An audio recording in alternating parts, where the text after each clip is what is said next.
Hi friends, இன்னைக்கு சூப்பரான kitchen tips தான் பார்க்க போகிறோம். நம்ம கடையிலலாம் மாவு வாங்கிட்டு வந்தோம்னா மாவு வந்து நமக்கு இட்லி வெடிச்சு வெடிச்சு போகுங்க. நல்லா சாஃப்டாகவே இருக்காது. அந்த மாதிரி இருந்துச்சுன்னா நீங்கள் என்ன செய்யணும்னா கொஞ்சம் ஒரு ஸ்பூன் தேங்காய் ஊற்றணுங்க. இந்த மாவுலேருந்து ஒரு ஸ்பூன் தேங்காய் ஊற்றி நம்ம மிக்ஸ் பண்ணிவிட்டு இட்லி மாவு ஊற்றினோம்னா இட்லி வந்து நல்ல ஃப்ளஃபியாகவும் இருக்கும், வெடிப்பும் விழாதுங்க.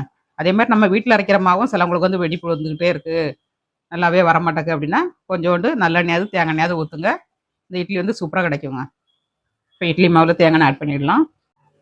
இப்போ ஒரு பாக்கெட்டு நான் கடையில் உள்ள மாவு வாங்கியிருக்கேன்.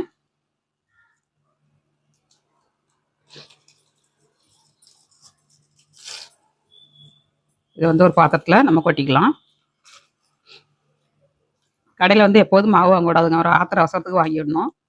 அவங்க வந்து தண்ணிலாம் நல்லா தண்ணி ஊற்றி அரைக்க மாட்டாங்க, சோடா பூ போடுவாங்க, சுத்தமாகவே இருக்காதுங்க. உரலெல்லாம் க்ளீனாக கழுவ மாட்டாங்க. அதனால் நம்ம வீட்டில் அரைச்சி சாப்பிட்றது தான் ரொம்ப நல்லது. மாவுக்கு வந்து உப்பு போட்டுக்கிடலாம்.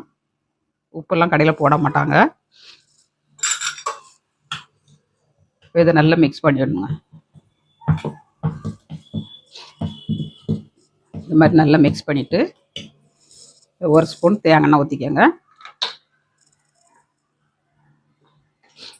ஒரு ஸ்பூன் ஊற்றினா போதும், இட்லி வந்து சூப்பராக கிடைக்கும். இப்போ இட்லி வேக வச்சு காட்டுறோம் பாருங்க. இட்லி பாத்திரத்துலேயும் நல்ல தண்ணி சூடானோட தான் நம்ம மாவு ஊற்றி வைக்கணும். இந்த டிப்ஸ்களெல்லாம் ஃபாலோ பண்ணுங்கள், உங்களுக்கு இட்லி வந்து சூப்பராக கிடைக்குங்க.